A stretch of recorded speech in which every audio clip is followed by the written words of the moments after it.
वो हमें परमात्मा से मिलने नहीं देती। उसका काम है हमें उलझाना।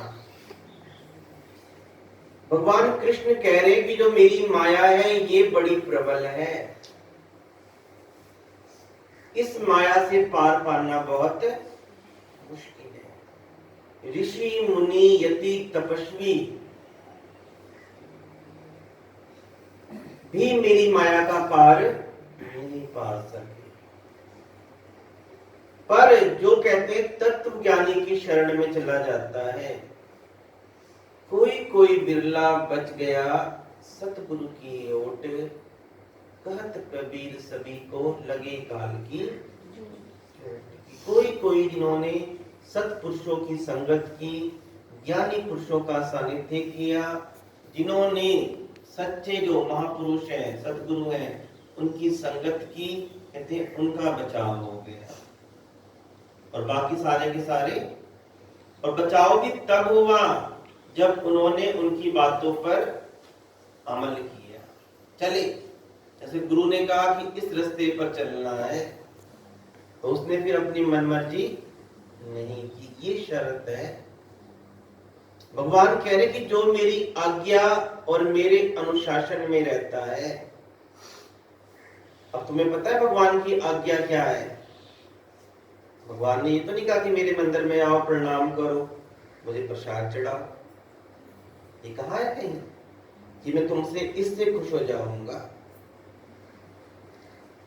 भगवान कृष्ण ने 4 प्रकार के भगत बताए, और श्री राम ने जब सबरी को उपदेश दिया तो 9 प्रकार की भक्ति बताई। उसमें पहली भक्ति क्या बताई कि प्रथम भक्ति संतन कर संगा। ये नहीं कहा कि मेरे मठ मंदिर कहीं जाओ, मैं वहां मिलूंगा ही नहीं, वहां तो मैं हूं ही नहीं। कि साधु महात्माओं की संगत करो। क्यों करो? क्या होगा उससे? उससे ज्ञान का अर्जन होगा। क्या होगा? ज्ञान का अर्जन होगा, ज्ञान का अंजन मिलेगा। अंजन मतलब काजल। वो कहते हैं ज्ञान अंजन गुरु दिया, अज्ञान अंधेर विनाश, हरि कृपा ते संत भेटिया, नानक मन प्रकाश। कहते ज्ञान रूपी जब आंखों में काजल लग जाता है तो उसको फिर संसार के किसी भी पदार्थ की इच्छा नहीं रहती। और इसके लिए भी बहुत पुरुषार्थ और परमार्थ करना होता है। तभी देखो हम लोग इतनी उम्र हो चुकी है, छोटे छोटे बच्चे ध्रुव और प्रहलाद, उनको परमात्मा की उन पर रहमत दया कृपा हुई थी। उनका जीवन देखो बचपन से ही लग गया। उसका बाप भी, अभी हम तो कहते हैं हमारा बाप हमारे हमें प्रोटेक्शन दे, उसका जो पिता था वो भी उसके खिलाफ हो गया। अच्छा, नाना प्रकार से उसको मारने की कोशिश की, परंतु कहते सत्यमेव जयते, सत्य की हमेशा विजय होती है और असत्य का हमेशा नाश होता है। उसकी भक्ति की विजय हुई और उसके पिता हिरण्याकश्यप ने लाख यत्न कर लिए, लाख कोशिश कर ली, परंतु वो सफल नहीं हो पाए। कहते हैं जब भक्ति का गुण आता है तो क्या होता है? तब हमें अपने महल माड़ियां भी फीके लगते हैं।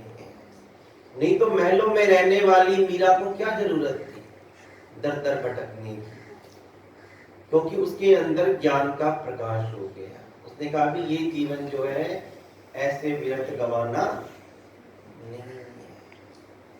कई जन्म भय कीट पतंगा, कई जन्म जलमीन पुरंगा, कई जन्म प्रंखी सरप होइए।